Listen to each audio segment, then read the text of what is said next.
오늘 말씀의 제목은 육신의 생각과 영의 생각입니다. 함께 읽어볼까요? 육신의 생각과 영의 생각. 육신의 생각은 사망이고 영의 생각은 생명과 평안이라고 분명히 말씀하고 있습니다.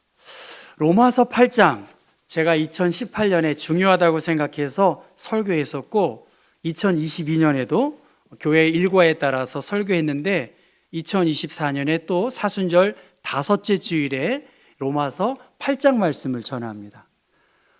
바울에게 있어서 로마서 8장, 7장 너무나 중요한 전환점을 이루고 있습니다. 그의 신앙의 궁극적 깨달음, 그것이 이 로마서 7장과 8장에 나와 있는데요.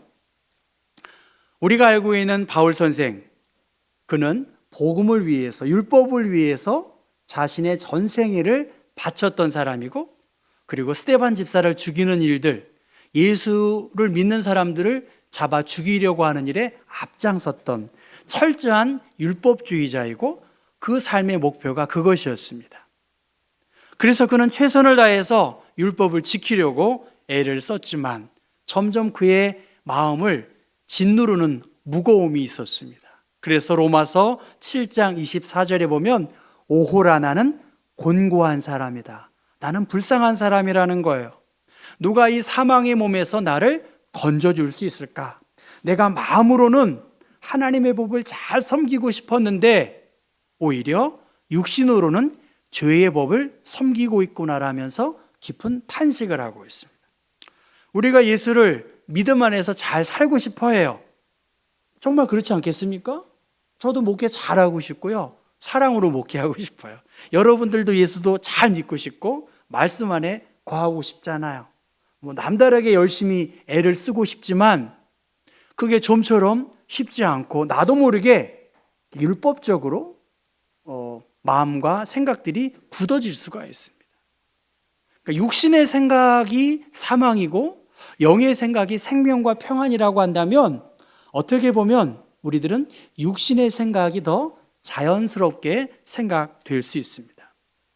이러한 고민 속에서 바울은 그리스도 예수 안에 있는 생명의 성령의 법이 그 이전에 자신을 억눌렀던 죄와 사망의 법에서 예수 그리스도께서 주신 성령의 법, 성령의 은총이 이 모든 죄와 사망의 법에서 우리를 해방시켰다라고 무거운 짐, 거기에서 자유함을 누렸습니다. 성령이 지배를 받는 삶, 성령님이 기뻐하시는 삶을 살 때에 우리의 육신의 생각이 점점 줄어들 수 있다는 것이죠. 오늘 성경 7절, 6절 말씀에 육신을 따르는 자라고 말됐습니다. 육신을 따르는 죄된 인간의 마음, 그것을 영어 성경에는 그렇게 나와 있는데 육신을 따르는 사람, 육신의 생각에 지배를 받는 사람들, 우리의 몸이 그 끌리는 대로 흘러서 결국은 사망에 이를 수밖에 없다는 것입니다. 우리가 굉장히 의롭고 또 자비로운 사람들 같지만 죄 가운데 있는 육신의 몸을 지닌 인간의 모든 결과는 욕망과 죄 가운데 열매를 맺을 수 없다는 것입니다. 여러분, 제가 코끼리를 생각하지 마세요 하면 여러분 무엇을 생각할까요? 코끼리를 생각한다는 거예요. 코끼리를 생각하지 마십시오 지금부터 하면 기가 막히게 코끼리가 더 생각이 난다는 거예요. 조지 레이코프라고 하는 사람이 그렇게 말했습니다. 왜냐하면 우리는 어떤 단어를 들으면 우리 뇌에서 그와 관련된 그 프레임이 활성화된다는 거예요. 코끼리를 생각하지 마세요 하면 우리의 머릿속에 이 코끼리의 그림이 그려진다는 것입니다. 인지 언어학자인 조지 레이코프는 상대편의 과격한 언어를 사용할 때 상대편이 사용하는 언어로 반박하는 것을 피하라고, 상대방이 반박하는 말을 우리가 반박하려고 하면 안 된다는 거예요. 왜냐하면 상대편의 언어로 반박할 때 상대편의 프레임이 활성화되어서 나의 관점이 약화된다는 거예요.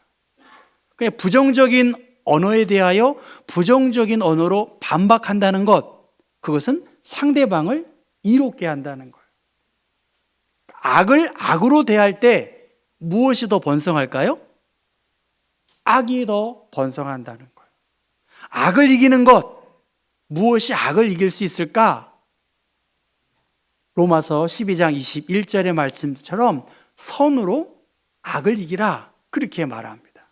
그러니까 부정적인 편견의 프레임을 이기려면 어떤 언어가 필요할까요? 긍정적인 언어. 그리고 그 부정적인 프레임을 대체할 수 있는 생각이 필요하다는 것입니다. 그러니까 부정을 이기는 것은 뭘까요? 부정을 이기는 거. 반대로 말씀하시면 되는데, 부정을 이길 수 있는 것은 긍정이라는 거예요. 하나님이 주시는 기쁨, 이것이 지금 내가 당하는 슬픔, 현재의 고난은 장차 우리에게 나타날 영광과 좋게 비교할 수 없다고 로마서 8장에 말씀하고 있어요. 현재의 슬픔을 이길 수 있는 것, 그것은 주님께서 나에게 은총을 베풀어 주신 그 기쁨을 생각한다면 이 슬픔을 넉넉히 이길 수 있다는 거예요. 겨울이 오는 봄을 이길 수 없는 것처럼 우리의 결국은 죽음이지만 그리스도인은 죽음이 마지막이 아니라 부활이다. 오늘 말씀의 제목처럼 육신의 생각 속에서 어떻게 우리가 승리하는 삶을 살 수 있을까? 우리가 예수를 믿으면서도 왜 이렇게 평안이 없고 기쁨이 없고 감사가 없고 죄와 사망의 몸에서 계속 이 굴레에서 벗어나지 못하는가? 그것은 생명의 성령의 법이 죄와 사망의 법에서 우리를 건져주고 해방시켰다라고 하는 이 육신의 생각을 벗어버릴 때 바로 하나님의 영의 인도함을 받아서 생명과 평안을 얻을 수 있다는 거예요. 간단하면서도 우리 인간은 창리의 일을 알 수 없어요. 전쟁에 대하여 모면할 수 없어요. 이 죄와 사망의 법에서 우리 인간은 어쩔 수 없다라고 전도서에는 말씀하고 있고, 시편 104편에는 주님께서 그 얼굴을 숨기시면 우리들은 떨 수밖에 없고, 주께서 그들의 호흡을 거두신 즉 그들은 죽어서 먼지로 돌아갈 뿐이라고 말씀하십니다. 인간의 생각, 육신을 지닌 인간의 생각, 죄의 본성을 가지고 있는 육신의 생각 속에서 우리가 할 수 있는 모든 일들은 곧 하나님과 원수가 되고 하나님의 법에 그 악한 생각들은 굴복하지도 않을 것이라고 그렇게 말합니다. 이 세상적인 생각, 세상적인 가치관을 지니고 있는 사람들은 하나님의 뜻과 목적에 따라 살아가는, 그렇게 행동하는 사람들을 어리석게 생각할 수 있습니다. 여러분, 한편 제가 이렇게 보면 내가 정말 예수를 잘 믿는 것인가?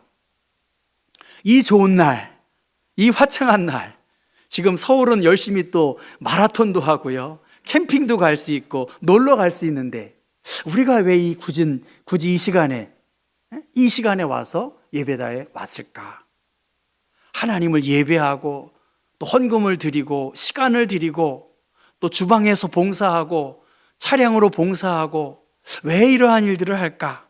세상 사람들은 그것이 어리석게 보일 수밖에 없을 것입니다. 그런데 영이신 하나님, 생명이신 주님을 우리가 믿고 그의 자녀된 권세의 기쁨을 우리가 누리기 때문에 좀 불편하고 매일 기쁘고 감사하지 않더라도 내 안에 계신 주님으로 인하여 우리는 감사하고 하나님을 예배하는 것이 우리의 본분임을 우리는 알기 때문에 이 자연인처럼 부패한 인간의 본성을 쫓는 사람처럼 우리는 행동하지 않는 것입니다. 그들은 우리 안에 주님의 기쁨이 얼마나 큰지를 알 수 없다는 거예요. 또 오늘 우리가 예배당에 나왔다, 예배드리는 우리들도 육신의 생각 속에서 앉아 있으면 괴로운 것이죠. 괴로운 거예요. 그런데 영에 속한 하나님의 말씀, 영에 속한 하나님의 사람으로서 하나님을 예배할 수 있고 주님께 영광을 돌린다는 것 자체도 엄청난 큰 기쁨입니다. 히브리서 5장 7절 말씀 보면 그는 육체에 계실 때에 자기를 죽음에서 능히 구원하실 이에게 심한 통곡과 눈물로 간구와 소원을 올렸고 그의 경건하심으로 말미암아 들으심을 얻었느니라. 예수님은 인간의 무능함에서 자신을 건져달라고 간구했고 소원을 올리셨다라고 그렇게 말씀하십니다. 오늘 우리들의 중요한 문제, 육신에 있는 자들은 하나님을 기쁘시게 할 수 없다라고 말씀하십니다. 죄 가운데 있는 육신의 생각, 한계가 있다라고, 제한되어 있다라고 성경은 말합니다. 그런데 9절 말씀 보면 만일 너희 속에 하나님의 영이 거하시면, 하나님의 영이 여러분 가운데 거하시면 그리스도와 연합되고 그리스도에게 소속된 존재라면 성령께서 다스리시고 그의 통치 안에 살아가는 사람들, 그 사람들은 더 이상 육신의 생각들이 우리의 행동에서, 생각 속에서 틈타지 않는다는 것입니다. 그리스도는 성령을 통해서 우리 가운데 거하셨고 하나님이 기뻐하시는 일들을 위한 거룩한 싹이 예수를 그리스도로 믿는 사람들에게 그 싹이 점점점 틀 수 있다는 것입니다. 너희는 너희가 하나님의 성전인 것과 하나님의 성령이 너희 안에 계시는 것을 알지 못하느냐. 아담 안에 모든 인간은 죽을 수밖에 없지만 예수 그리스도의 부활하심으로 말미암아 장차 그 예수를 믿는 자들에게는 우리 또한 부활의 소망이 있음을 성경은 말씀하십니다.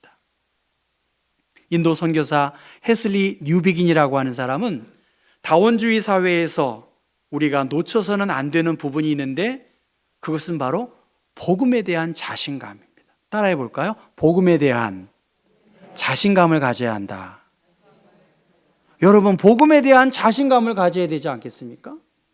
예수 그리스도를 믿음으로 하나님의 자녀가 되었다. 나는 이 복음을 부끄러워하지 아니하노니 이 복음은 모든 믿는 자에게 구원을 주시는 하나님의 능력이기 때문에 우리가 믿는 예수에 대하여 자긍심을 가지고 자랑스럽게 이야기해야 돼요. 왜 하필 예수로 시작하는가? 반대로 예수 아니면 이 문제가 해결될 수 있다고 생각하십니까? 라고 이 뉴비긴은 그렇게 도전해 보라는 거예요. 오늘만 어렵습니까? 솔직한 얘기로 어렵다고 해요. 오늘만 어려워요? 오늘만 교회가 어려웠나요? 저 태평양을 건너온 선교사들 그냥 뭐 예수 믿으세요 하면 다 믿었나요? 그는 풍토병들도 풍토병을 견뎌야 됐고 풍토병 속에서 죽어갔고 매도 맞고 모함도 당하지 않았습니까? 그럼에도 불구하고 그들의 마음속에 이 복음을 구원을 주시는 하나님의 능력의 말씀을 믿었기 때문에 십자가의 사랑 안에서 용서했고 넘어져도 다시 일어설 수 있었습니다. 우리 스스로 복음에 대한 확신과 자신감을 갖지 않는다면 누가 우리가 믿는 예수를 믿겠냐는 것입니다. 여러 우리 교회를 둘러봐도 솔직한 얘기로 일꾼이 많지 않잖아요. 그런데 예수님도 추수할 것은 많은데 일꾼이 부족하다고 말씀하셨어요. 우리 교회를 이렇게 살펴봐요. 그래도 그 소수의 교회를 사랑하고 하나님을 사랑하고 성도들을 사랑하는 성도 몇몇 사람들이 하나님 바라보고 믿음으로 애쓰니까 저는 여기까지 근근히 왔다고 생각해요. 앞으로도 우리 교회는 힘들지만 이 어려움들을 잘 극복할 수 있지 않겠는가라고 생각합니다. 왜? 그리스도의 영으로 인도함을 받았기 때문에, 그 은혜와 사랑이 있기 때문에, 그 책임감이 있기 때문에 우리들은 그리스도, 너희 안에 거하시는 그리스도의 영으로 말미암아 너희 죽을 몸도 살리실 그 하나님의 복음 때문에 우리는 다시 일어설 수 있다는 거예요. 제가 집에 순복음교회 행복으로의 초대 이 신문을 제가 이렇게 보면서 잘 안 보잖아요. 근데 오늘 이 말씀을 준비하면서 결신 기도문을 이렇게 봤습니다. 하나님 아버지, 저는 죄인입니다. 어디에서 와서 왜 살며 어디로 가는지 알지 못하고 방황하며 살았습니다. 저의 죄를 사하시기 위해 십자가에서 죽으시고 부활하신 예수님을 제 구주로 모셔드립니다. 저는 하나님의 자녀가 되었습니다. 지금부터 영원토록 주님과 함께 살겠습니다. 예수 그리스도의 이름으로 기도드립니다. 여러분, 오늘 우리는 어디에서 와서 왜 살며 어디로 가는지 알지 못하고 방황하고 별것 아닌 것 가지고 우리의 에너지를 너무나 많이 사용하고 있지 않습니까? 그리스도의 영이 없으면 그리스도의 사람이 아니라고 미안하지만 성경은 말합니다. 아무리 도덕적으로 바르게 살더라도 그 속에 그리스도의 영이 없으면 그리스도의 사람이 아니라고 말했어요. 내가 비록 부족하지만, 연약하지만 성령께서 내 안에 거하시고 성령께의 인도함을 받는다면 우리는 그리스도의 사람입니다. 요한복음 3장에 나온 니고데모, 그는 굉장히 완벽한 하나님의 사람입니다. 바리새인이었고 하나님의 말씀인 율법을 철저하게 지켰던 사람입니다. 유대인의 간원이었고 사회적 지위와 높은 명망을 가지고 있었던 그 사람, 다른 사람들에게 율법을 가르쳤던 그에 대하여 예수님은 너는 거듭나야 한다. 거듭나지 아니하면 하나님의 나라에 들어갈 수 없고 하나님의 나라를 볼 수도 없고 꿈꿀 수 없다라고 그렇게 말합니다. 니고데모, 그는 아직도 그리스도의 사람이 아니라는 거예요.